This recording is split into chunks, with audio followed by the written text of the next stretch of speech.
6장 9절로 12절까지 합독합니다. 사랑하는 자들아, 우리가 이같이 말하나 너희에게는 이보다 더 좋은 것, 곧 구원에 속한 것이 있음을 확신하노라. 하나님은 불의하지 아니하사 너희 행위와 그의 이름을 위하여 나타낸 사랑으로 이미 성도를 섬긴 것과 이제도 섬기고 있는 것을 잊어버리지 아니하시느니라. 우리가 간절히 원하는 것은 너희 각 사람이 동일한 부지런함을 나타내어 끝까지 소망의 풍성함에 이르러 게으르지 아니하고 믿음과 오래 참음으로 말미암아 약속들을 기업으로 받는 자들을 본받는 자 되게 하려는 것이니라. 아멘. 지지난주까지 히브리서 저자는 좀 강한 어조로 유대인이었었던 현재 그리스도인들에게 강하게 질책을 했어요. 너의 신앙이 성장해야 될 것 같은데 여전히 어린아이 신학에 머물러 있다. 이렇게 쭉 가면 타락한 자들은 다시 새롭게 회개할 수 없게 되는 것과 같이 너의 신앙이 타락할 수 있다를 대단히 강한 어조로 경고하고 권면했어요. 근데 오늘은 조금 이 분위기가 바뀌어져서 강하게 책망하지 않고 조금 이 목양하는 이 목사의 마음으로 대단히 부드럽게 또 이들을 위로해주고 또 안심을 시켜주는 내용을 볼 수 있습니다. 그게 어떻게 시작을 하냐면 9절에 보십시오. 같이 읽어보죠. 사랑하는 자들아, 우리가 이같이 말하나 너희에게는 이보다 더 좋은 것, 곧 구원에 속한 것이 있음을 확신한다. 너희에게는 구원에 속한 것이 있음을 내가 확신한다 라고 얘기해요. 구원에 속한 것이 있다는 것이 뭐냐면 지금 너희가 가지고 있는 믿음이 거짓되거나 헛되거나 잘못되었다는 것은 아니다, 이런 얘기예요. 너희가 지금 신앙이 성장하지 않는 사람도 있고 또 너희 가운데 타락할 수 있는 위험도 있지만 그렇다고 해서 지금 너희가 고백하는 믿음이 잘못되었다거나 또 너희가 구원 밖에 있다는 얘기는 아니다 라고 얘기를 해요. 이것을 확신하게 이야기하는 이유가 어디에 있냐면 10절에 있습니다. 내가 왜 이렇게 확신하는지 10절의 말씀에서 그 이유를 대고 있는데 같이 보시죠. 하나님은 불의하지 아니하사 너희 행위와 그의 이름을 위하여 나타낸 사랑으로 이미 성도를 섬긴 것과 이제도 섬기고 있는 것을 잊어버리지 아니하시느니라. 두 가지를 얘기하면서 너희가 가지고 있는 믿음은 확실하다. 그러니까 불안해하지는 마라. 깨어 있어야 되지만 너희 신앙이 잘못되었다거나 또 나쁜 길로 가고 있는 것이 아님을 나는 확신한다. 그 중에 한 가지는 뭐냐면 첫 번째는 섬김에 대한 얘기를 해요.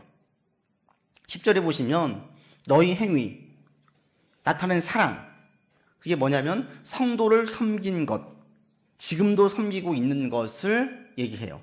그러니까 섬김을 대단히 중요하게 말하고 있지요. 이들이 어떤 식으로 누구를 섬겼는지는 모르겠지만 중요한 것은, 분명한 것은 공동체 안에 있는, 같이 예배드리는 공동체 안에 있는 사람들을 어떤 식으로든 섬겼어요. 그리고 지금도 섬기고 있어요. 그것을 예로 들면서 이것을 보니 너희가 지금 고백한 믿음은 거짓된 것이 아니다 라고 얘기해요. 우리가 이야기할 때 구원은 뭘로 받아요? 믿음으로 받아요. 그런데 이 섬김을, 믿음을 고백한 사람들에게 섬김은 대단히 중요하다는 거예요. 모든 진정한 믿음을 고백한 사람들, 구원받은 하나님의 자녀들 가운데에 나타나는 큰 표징 중에 하나가 뭐냐면 다른 성도를 향한 섬김이라는 거예요. 우리는 뭘로 보통 얘기해요? 예배에 열심을 내고 말씀을 가까이 하고 기도를 열심히 하고 또는 삶에서 잘 적용해서 불의와 부정과 시기와 또는 험담한 이야기에 관여하지 않고 신앙이 좋아진다라고 얘기를 해요. 그런데 또 하나 중요한 표지 중에 한 가지가 뭐냐면 교회 안에 있는 식구들에게 섬기는 거예요. 섬기는 거. 전에는 섬김이 신앙이 성장한 분들에게만 나오는 표시인 줄 알았는데 본문에 보면 그게 아니에요. 섬김은 예수님을 고백하는 모든 믿음의 사람들에게 보여지는 참된 증표예요. 차이가 있다면 신앙이 성장하고 성숙한 사람들은 더 많이 섬기고 신앙이 어린 사람들은 좀 적게 섬기죠. 집안에서 누가 제일 많이 섬겨요? 부모님이에요. 왜요? 가장 성숙해 있으니까. 그렇다면 자녀들은 섬기지 않습니까? 아니에요. 늘 받아먹는 자녀가 있는가 하면 자녀 가운데에도 섬기는 자녀가 있어요. 작년에 교회 학교를 하면서 깜짝 놀란 적이 한 2번 있었는데 한 번은 이제 2학년 올라가는 1학년짜리 아이가 지난 작년에 여름 성경학교 할 때 그래요. 오더니 목사님, 제가 선생님들 아이스크림 사주면 안 돼요? 그러는 거예요. 왜? 뭐 할머님, 권사님이 또는 엄마가 선생님들 뭐 수고한다 사주라고 돈을 주셨어? 아니요, 제가 사주려고요. 왜? 선생님들 너무나 수고하시는 것 같아가지고 자기가 아이스크림 사주고 싶대요. 제가 수십 년간 교회 학교를 하면서 초등학교 1학년짜리 아이가 선생님들에게 무엇인가 사주고 싶다는 이야기 그때 처음 들었어요. 어른들만 섬길 것 같은데 아니었어요. 8살짜리 아이도 섬길 줄 알아요. 또 한 번은 그보다 어린 이번에 초등학교 들어간 아이가 자기가 좋아하는 교회 다른 여자아이한테 데리고 가가지고 선물을 사줬어요. 근데 스킬이 남달라요. 얘가 엄마 몰래 카드를 가지고 나와서 돈은 없는데 사주고 싶으니까 엄마가 카드로 긁어서 사는 건 많이 봤거든요. 겁도 없이 빵집에 가가지고 케이크를 사고 예를 들어 편의점에 가가지고 선물 이따만 선물 몇만 원짜리 선물을 탁 카드로 긁어가지고 사가지고 탁 온 거예요. 저를 비롯한 모든 선생님들이 깜짝 놀라가지고 이게 웬 거냐 그랬더니 자기가 샀대요. 기분을 팍팍 내는. 그래서 그거 수습하느라고 한참 애를 먹었어. 다시 가지고 가서 환불해주고 환불 안 되면 같이 소화시키기도 하고. 엄마도 깜짝 놀랐죠. 웃음으로 끝났는데 이게 뭐냐면 왜 그랬어? 1살 밑에 동생한테 사주고 싶대요. 돈은 없고 엄마가 보니까 카드를 긁으면 살 수 있는 거 아니까 그냥 몰래 카드 가지고 와서 샀어요. 어린 아이들도 얼마든지 섬길 수 있어요. 교회 안에 있는 신앙이 바르게 들어간 사람이라면 누구든지 어떤 식으로든지 섬김을 표현한다는 거예요. 차이가 있다면 많이 섬기느냐 적게 섬기느냐의 차이이지 모든 신앙이 바르게 들어간 사람들은 점점 섬기게 되어져 있습니다. 그럴 수밖에 없는 게 예수님을 딱 믿으면 내가 얼마나 귀한 존재인지 인식해요. 그럼 동시에 같이 예배 드리고 있는 사람들이 얼마나 귀한지를 인식해요. 그리고 하나님께서 나를 사랑하시는 것처럼 옆에 지체도 사랑하고 계심을 깨달아요. 그리고 옆에 지체를 사랑하는 것이 하나님께서 기뻐하시고 원하신다는 것을 알게 돼요. 자연스럽게 어떤 식으로든지 섬김에 나온다는 거예요. 믿지 않는 사람도 섬기죠. 섬김 자체가 구원을 의미하는 것은 아니죠. 그러나 믿음을 고백한 참된 성도들에게서는 공통되어지는 게 나오는 게 섬김이라는 거예요. 불은 뜨거운 열기가 나와요. 그러나 모든 따뜻한 게 다 불은 아니지요. 히터도 얼마든지 따뜻한 바람이 나오게 해요. 그러나 진짜 불은 항상 뜨거운 열기를 발산하듯이 진짜 믿음을 가지고 있는 성도들에게는 공통적으로 보여주는 게 뭐냐면 섬김이라는 거예요. 그래서 예수님도 말씀하시기 인자가 온 곳은 섬김을 받으려고 한 것이 아니라 섬기러 왔다. 너희 중에 큰 자가 되고자 하는 자가 있느냐? 그런 사람들은 섬기는 사람이다. 섬김은 예수님께서 오신 가장 큰 특징이었고 우리 모든 사람들이 권면하는 행동의 표지예요. 섬겨야 된다. 사도 요한은 훨씬 더 강하게 말했습니다. 너희가 하나님을 사랑한다고 이야기하고 형제를 사랑하지 않는 것은 거짓말하는 거다. 왜?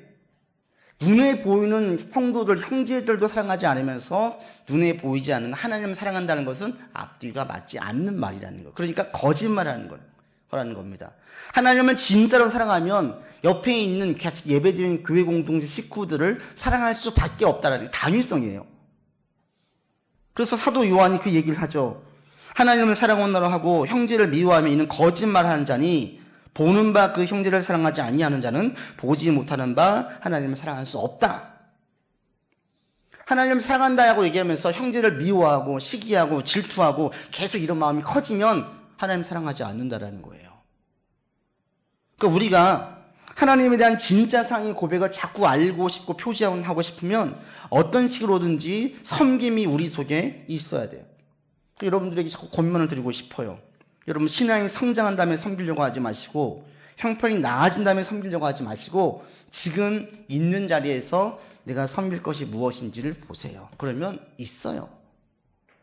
섬김은 돈으로만 됩니까? 많은 시간을 들여야만 됩니까? 그렇지 않아요. 사실은 마음이에요. 마음. 그러면 작은 것들 하나하나 얼마든지 섬김이 우리 가운데 보여지고요. 그리고 이 섬김이 서로가 서로의 마음들을 대단히 따뜻하게 하고 위로하게 하고 힘을 줘요. 그래서 섬김을 받으려고 하는 우리가 아니라 섬기려고 애를 쓸 수 있는 저와 여러분 되기를 바랍니다. 아멘. 지금 이 성도들 가운데 이 섬김이 있기 때문에 너희에게 구원은, 믿음의 고백은 참되다. 왜? 너희가 믿음의 고백을 한 이후에 너희 교회 공동체 가운데에 섬김이 있다. 이것은 하나님께서 그들 너희 가운데 역사하신 믿음의 징표라는 거예요. 그러면서 또 한 가지를 말합니다. 그게 뭐냐면 10절에서 하나님이 너희의 그 섬김을 잊지 않았다라는 거, 잊지 않았다는 거. 이것이 이들 가운데 대단히 격려와 위로의 말입니다. 하나님은 너희의 선행을 잊는 분이 아니시다. 선행을 잊지 않는다는 것은 무엇을 포함하고 있어요? 너희를 귀히 여기고 너희의 수고를 가치 있게 여기고 너희를 사랑한다는 거예요. 하나님은 너희를 귀히 여기고 너희를 사랑하고 너희가 했던 행동들을 잊지 않으신다는 거예요. 우리는 사람들이 알아줘도 이게 위로가 돼요. 사람들이 알아만 줘도 힘이 돼요. 누군가 인정을 해주면 응어리쳤던 게 풀리기도 해요. 그런데 사람이 알아주는 것과 하나님이 알아주는 것, 사람이 기억하고 인정하는 것과 하나님이 기억하고 인정해 주는 것은 차이가 있어요. 사람을 통해서는 위로도 받지만 때로는 대단히 실망도 느끼고요, 배신감도 느껴요. 그렇지 않아요?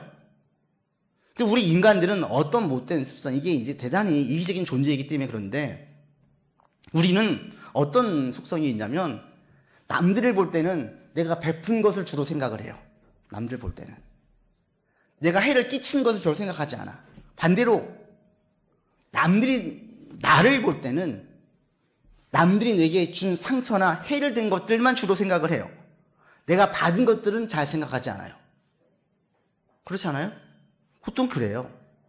다른 사람 이야기할 때는 안 좋은 얘기들을 많이 하지 그 사람의 좋은 점들을 얘기를 많이 하지 않아요. 서운한 것들만 많아요. 반대로 나는 엄청 남들에게 베푼 사람이었어요. 엄청 수고한 사람이었어요. 내가 다른 사람들에게 상처를 주거나 죄를 주거나 나쁘게 한 것들은 별로 크게 안 여겨요. 이게 저를 포함한 우리 인간들의 속성이에요. 그런데 하나님은 반대예요, 반대. 우리가 한 작은 행위도 기억하신다고 그랬어요. 예수님께서 말씀하시죠. 소자 중 너희 가운데 있는 작은 자나에게 냉수 한 그릇만 떠주어도 상이 있다. 잊지 않겠다라는 거예요. 상을 주신대요. 상을 주신다는 것은 잊지 않겠다는 것이고 귀히 여기신다는 거예요. 하나님은 우리의 작은 선행도 작은 섬김도 크게 보셔요. 잊지 않으세요. 그런데 우리의 죄, 우리의 허물, 우리의 연약함들은 멀리 옮기시고 잊으시고 감추어 주신다라고 말합니다. 이게 하나님이에요. 시편 103편에서 말합니다. 동이 서에서 먼 것 같이 우리 죄가를 우리에게서 멀리 옮기셨다. 딱 앉을 때 하나님께서 너 이런 죄 지었지? 다 회개해 라고 얘기하지 않는다는 거예요. 우리의 죄를 다 옮기셨대요. 우리는 죄책감에 자꾸 죄를 떠올릴 수 있는데 하나님 말씀하세요. 나는 다 잊었어. 하나님, 저는 용서받지 못한 너무나 큰 죄를 저질렀습니다. 아니, 예수의 보혈로 다 용서받았어. 아무리 큰 죄를 저질러도 예수님의 보혈의 능력보다 큽니까? 하나님 용서보다 더 큰 죄가 있습니까? 없어요. 다 용서받았어. 하나님은 여기 앉아있는 여러분들에게 자꾸 불안을 조장하거나 자꾸 의심을 불안하거나 당신은 하나님께서 고아처럼 버리셨어요. 이런 메시지는 절대 하나님의 음성이 아니에요. 하나님은 우리에게 있는 많은 죄들은 다 잊으시고 기억잖아요. 히브리서 8장에도 12절에 똑같은 말씀이 있습니다. 하나님께서는 그들의 죄를 다시 기억하지 않으신다. 여러분 분명히 기억하세요. 하나님은 여러분의 죄를 기억하지 않으세요. 교회에 나와서 회개하고 용서를 구하고 나의 죄 고백을 인정하면 그 순간부터 하나님은 더 이상 묻지 않으세요. 딱 덮어주세요. 인간들은 자꾸 들춰내죠. 우린 못돼서 안 좋은 것들은 절대 잊지 않아요. 좋은 것은 잘 잊어버려요. 나에게 해준 것들은 잘 잊어버려요. 그런 내가 받은 상처들은 잘 잊지 않아요. 하나님 반대시라는 거예요. 반대로 우리가 잘못한 것들은 다 잊어버리시고 빨리 잊으시고 우리가 가진 작은 선행, 작은 섬김들은 오래오래 기억하신다는 거예요. 반드시 상을 주시고 잊지 않으신다는 거예요. 이게 얼마나 우리에게 위로가 돼요? 이게 복음이에요. 이 사실을 절대 잊지 않으시길 바랍니다. 이것을 자꾸 흔드는 사람들은 가짜예요. 복음이 아니에요. 진짜 복음은 하나님 우리의 죄를 계속 묻는 분이 아닙니다. 계속 벌하시는 분이 아닙니다. 계속 우리 가운데 무심하시고 내버려 두고 방치하시고 그래 어디 한번 당해봐라 이러신 분이 아니에요. 회개하고 돌이키면 바로 받아주시는 분이 하나님이에요. 왜요? 하나님 우리의 부모이기 때문에 그래요. 모든 부모들은 자녀를 볼 때 자꾸 허물을 쫓는 부모가 없어요. 다른 사람들 앞에서 자기 자녀를 흉보고 자꾸 누르는 사람은 없어요. 모든 부모는 자기 자녀의 허물을 가려요. 그리고 자기 자녀의 좋은 점 조그만 거 한 가지라도 자꾸 사람들에게 반복해서 얘기해요. 하나님의 마음이 이렇습니다. 이런 하나님을 언급하면서 그래서 너희에게는 위로가 되고 소망이 되고 너희의 섬김, 지금 어린아이 신앙도 있지만 하나님은 크게 보신다라고 말씀하십니다. 여러분도 이 말씀을 분명히 마음으로 받으시고 고백을 하세요. 하나님은 여러분들의 선행과 섬김을 대단히 귀히 여기십니다. 아멘입니까? 여러분이 믿음으로 고백하는, 믿음으로 섬겼던 조그만 섬김 하나도 하나님께서는 그것을 귀히 여기신다는 거예요. 그래서 우리에게는 선행, 섬김, 다른 사람들을 도와주는 것들이 대단히 가치 있고 귀한 것입니다. 그리고 간혹 상황이 어려워지고 계획한 일이 진전이 없고 틀어졌을 때에 그런 의심하는 분들이 있어요. 혹시 하나님 지금 이렇게 벌을 주시나? 나를 사랑하지 않는 것은 아닌가? 나를 내버려둔 것은 아니신가? 내가 과거에 큰 죄를 지었는데 그 죄 때문에 나를 더 이상 지켜주지 아니하시고 내 기도에 귀를 기울이지 않는 것은 아니신가? 라는 의심이 들 수가 있습니다. 그러나 다시 한번 누차 말씀드리지만 신앙이라는 것은 과정 가운데 상황으로 해석을 하지 마세요. 믿음으로 상황을 재해석하세요. 이번 주 주보에도 제가 잠깐 써놨는데 감정으로 여러분의 믿음을 보지 마세요. 우리는 감정으로 살지 않고 믿음으로 사는 존재예요. 믿음으로 감정을 끌어올려야지 상황이 안 좋아지고 좀 꼬여지니까 푹 가라앉아가지고 이것을 하나님을 정의해버리면 안 된다는 거예요. 오히려 믿음으로 감정을 끌어올리고 믿음으로 상황을 재해석해야 돼요. 이게 진짜예요. 근데 우리 가운데 연약한 사람들은 상황으로 낙심해요. 상황으로 실망해요. 상황으로 낙심하고 실망해서 포기할 마음을 가지면 성경에 나와 있는 모든 사람들은 전부 다 절망하고 그냥 목숨 끊고 자살했어야 돼요. 여러분 요셉을 보세요. 요셉이 애굽의 총리가 되어가지고 잘 나갔지만 총리가 되어서 나중에 국장으로 그 인물을 높게 평가하기 전까지의 그 삶을 보세요. 얼마나 많은 배신과 얼마나 많은 버림과 이 요셉의 삶에는 얼마나 많은 낙담과 원통과 배신함이 가득 찬 인생이 될 수밖에 없었어요. 하나님께서 버리셨다. 나를 고아처럼 버리셨다. 나를 지켜주지 않는다. 라고 정의를 내리면 요셉의 인생은 진즉에 자살을 하거나 방탕한 삶을 사는 것도 끝내야 돼요. 술로 그냥 세월을 보내야 돼요. 형들이 자신을 팔았어요. 행복한 시간은 끝났어요. 상황이 완전히 바뀌었어요. 얼마나 낙담할 수밖에 없는 상황이에요. 요셉은 낙담하지 않아요. 낙담하지 않는다는 표시가 뭐예요? 술 마시고 그냥 허랑방탕하게 세월을 보내지 않았어요. 이를 갈면서 형에 대한 증오와 분노로 자기 마음을 키우지 않았다는 거예요. 왜? 이게 끝이 아니니까. 하나님께서 무엇인가 주신 그 꿈이 무엇인지는 모르겠지만 이렇게 끝나게 하지 않을 것이라는 확신이 요셉에게 있었으니까 이것이 요셉으로 하여금 그냥 삶을 탕진하지 낭비하지 않게 만들었어요. 보디발 장군에게 버림받았습니다. 그렇게 충성했는데 나빠도 이보다 나쁠 수가 있어요? 원통해도 이보다 원통할 수가 있어요? 그 마음 가운데에 분명히 그 원통한 마음이 분노가 치밀 수밖에 없어요. 그럼에도 요셉은 거기에서도 망가진 삶을 살지 않았어요. 술 맡은 광장에게 부탁을 했어요. 호의를 베풀었어요. 그리고 약속을 했어요. 근데 2년이 지나도록 다 잊어버렸어요. 얼마나 배신을 느껴요. 자기의 인생이 하나님의 보호 밖에 있다. 하나님 나를 버리셨다. 라고 느끼면 요셉의 인생에서는 낙담과 원통과 배신감으로 가득 차요. 그 안에 분노와 증오가 막 드글드글 끌어올라야 돼요. 눈에는 살기가 있어야 돼요.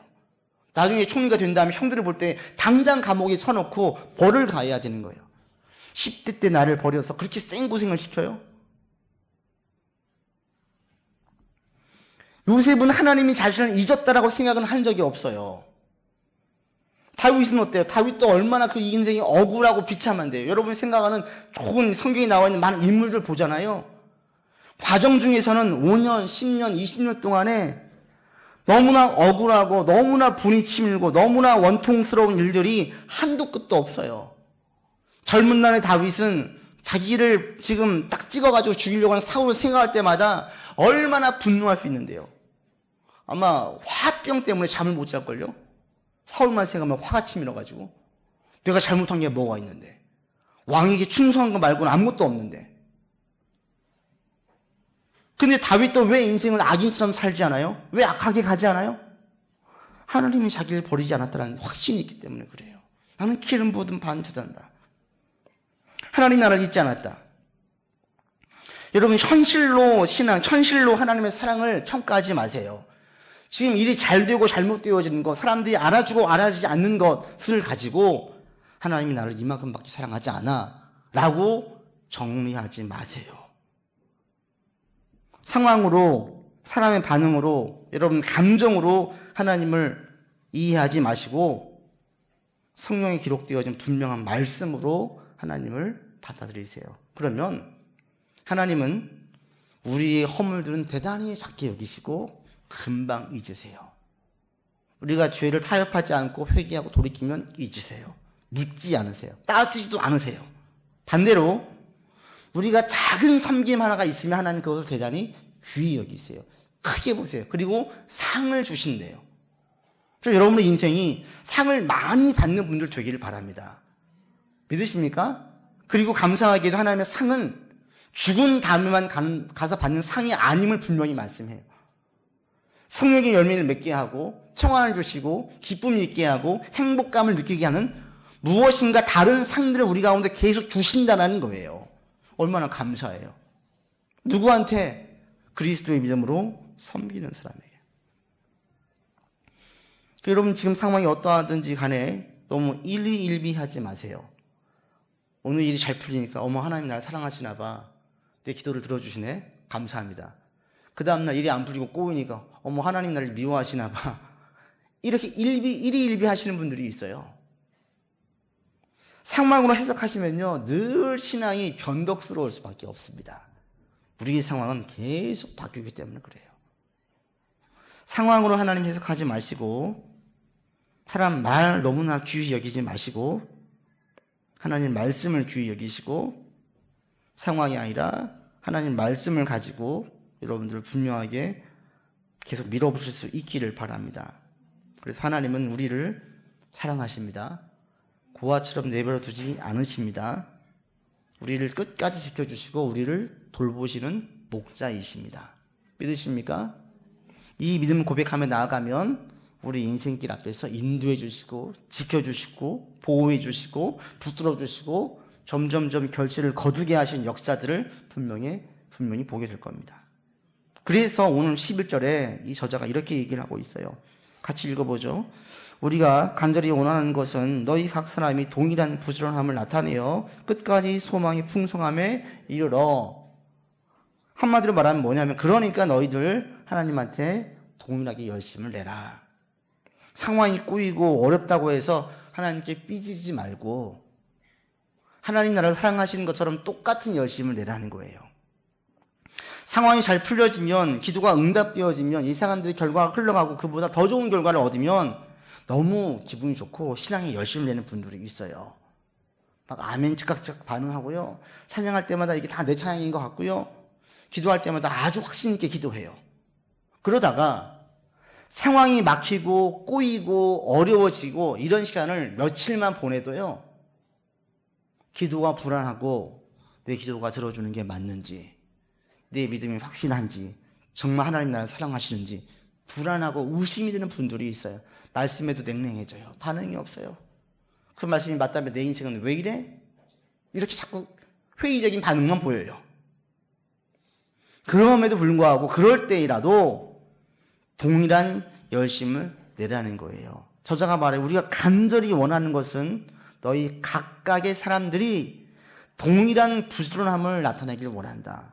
이 동일한 부지런함이 뭐냐면 우리말 성경에는 열심으로 표현을 하고 있어요. 동일한 열심을 내기를 원한다. 너희가 잘 풀려지고 응답이 많이 되어서 기분 좋았을 때처럼 동일하게 기도가 응답될 것을 믿고 계속 기도하고 찬양 가운데 동일한 하나님을 높이 찬양을 하고 말씀을 들을 때에도 고개를 끄덕이면서 똑같이 동일하게 아멘을 하면서 상황은 지금 아멘할 수 없는 상황이지만 저는 분명히 믿음으로 고백합니다. 아멘하면서 나가라는 거예요. 동일한 열심을 계속 내면 어느 순간에 하나하나 꼬인 매듭들이 풀리는 역사가 있어요. 사방이 다 막혀가지고 답이 없는 것 같은데 하나씩 조그만 빛을 보이기 시작해요. 지금 혹시 여러분 삶에 어려움이, 어둠이 있습니까? 그 어둠 때문에 하나님께서 나를 사랑하지 않는 것 같습니까? 힘들고 어려운 순간이 우리 가운데는 절대로 그렇게 끝날 상황이 아니라는 사실 여러분 분명히 하세요. 분명히 믿으세요. 청교도 목사님인 윌리엄 브리지는 이 어둠에 대해서 이렇게 얘기를 했어요. 우리의 어둠은, 그리스도인들의 어둠은 밤의 어둠이 아니라 구름에 의한 어둠일 뿐입니다. 어둠은 두 개로 나눠요. 밤의 어둠이 있고 구름으로 가리워진 어둠이 있는데, 우리 그리스도인들에게 닥친 어둠은 구름으로 가리워진 어둠입니다. 이 차이가 뭡니까? 밤의 어둠은 밝아지지 않아요. 날이 밝아야 밝아져요. 밤의 어둠은 일할 수가 없어요. 자야 되는 시간이에요. 그런데 낮에 있는 구름으로 갇혀진 어두움은 잠깐 아무리 어두워도 낮이기 때문에 들고 있는 그 곡괭이를 놓지 않아요. 계속 일을 해요. 왜? 아직 낮이니까. 어둡지만 아직 낮이라는 것을 분명히 알고 있기 때문에 계속 일을 한다는 거예요. 절대 낙심하지 않아요. 놓지 않아요. 그러면서 가끔씩 비치는 그 빛을 보면서 다시 한번 금방 구름이 가겠구나 라는 소망을 가지고 일을 하는 거예요. 우리 그리스도인들에게 있는 모든 어두움은 밤의 어둠이 아니라 구름에 의해서 생겨진 어둠이라는 사실을 여러분 분명히 이 시간 고백하세요. 어떤 문제로 힘들어요? 5년 됐어요? 10년 됐어요? 그래서 이제 자포자기 심정이 아니에요. 포기하지 마세요. 여러분에게 있는 어둠은 밤의 어둠이 아닙니다. 때문에 아무리 내게 낙심이 되게 하고 어렵게 만드는 상황이 되어도 손을 놓으면 안 돼요. 그래서 모든 그리스도인들은 아무리 상황이 어려워도 항상 무엇인가 할 일이 있어요. 여러분은 이 땅 떠나갈 때까지 하나님께서 무슨 일을 주세요. 그 일을 놓지 마세요. 아무 할 일이 없으면 자꾸 눈을 들어서 하늘을 보세요. 낙심한 사람들은 땅만 보고 있어요. 땅만 봐요. 땅만 봐서 잠깐씩 비춰지는 빛을 보지 못해요. 하나님의 역사를 보지 못해요. 하나님께서 주시는 음성을 듣지를 못해요. 그리고 땅만 보면서 밤이야 이 얘기만 해요. 내 인생이 끝났어. 소망이 없어. 난 열매가 없어. 내 인생이 끝나고 말 거야. 절망과 낙심 가운데서 나머지 생을 보내는 분들이 있어요. 그리스도인들에게는 산 소망이 있어요. 절대 꺾지 못할 소망이 있어요. 그래서 우리는 믿음으로 눈을 들어야 돼요. 하늘을 보세요. 그러면 가리워진 구름 이 사이사이에 중간중간 비춰지는 빛을 볼 수 있습니다. 그 빛을 보면서 하나님께서 지금 구름으로 덮여진 어둠일 뿐이구나. 이건 가을 어둠이구나. 이런 소망 가운데 살게 된다는 거예요. 그래서 그리스도인들은 어떤 상황에도 낙심으로 생을 마감하지 않습니다. 절망으로 삶을 허랑방탕하게 탕진하지 않습니다. 술로 생을 보낸다든지 도박으로 생을 보낸다든지 동굴에 들어가서 자기 혼자 완전히 갇혀진 삶 속에서 자기 생을 저주하면서 누군가를 저주하면서 보내지 않습니다. 왜? 나에게 있는 어둠은 구름에 의한 어둠이에요. 반드시 지나갈 때가 와요. 어떤 상황이 있다 할지라도 여러분들 지금 내가 할 일이 무엇인지 자꾸 생각해 보세요. 하나님에게 주신 달란트가 뭡니까? 지금 상황에서 제가 할 수 있는 일이 무엇입니까? 물으세요. 그리고 그 할 일을 해나가다 보면 하나님께서 꼬인 매듭, 꼬인 실타래를 하나씩 풀어주는 역사를 보게 될 것입니다. 이런 역사가 여러분 가운데 있기를 바랍니다. 절망이 크면 클수록 하나님의 위로도 크십니다. 어둠이 깊으면 깊을수록 하나님께서 간증하실 역사도 더 크게 역사해 주십니다. 이게 성경에 전부 나와 있는 고백들이에요. 여러분 어둠이 깊어요? 삶이 어려운 시간이 꽤 오래 가고 있어요? 절대 낙심하지 마세요. 다시 오늘 예배를 통해서 다시 한번 소망 가운데에 붙들고 내가 할 일은 무엇인지 분명하게 목표를 정하고 힘써서 이번 한 주간을 살아갈 수 있는 여러분 되기를 원합니다. 말씀 맺습니다. 옆에 있는 지체들 우리 서로 귀히 여깁시다. 섬김 하나님 가장 귀히 여기십니다. 그리고 내가 하나님께 하나님의 마음으로 섬길 때 하나님 것을 기억하시고 귀히 여기시고 상 주십니다. 그러니 오늘 소망 중에 내 할 일을 성실하게 해나가는 여러분 되기를 바라고 동일한 열심을 내고 소망 가득한 가운데 이번 한 주간을 살아갑시다. 기도하겠습니다. 아버지 하나님, 우리를 사랑하시고 우리를 귀히 여기시고 고아처럼 내버려 두지 않으시는 주님을 저희가 믿습니다. 하나님께서 우리를 붙들어 주심을 분명히 믿고 고백하면서 나아가는데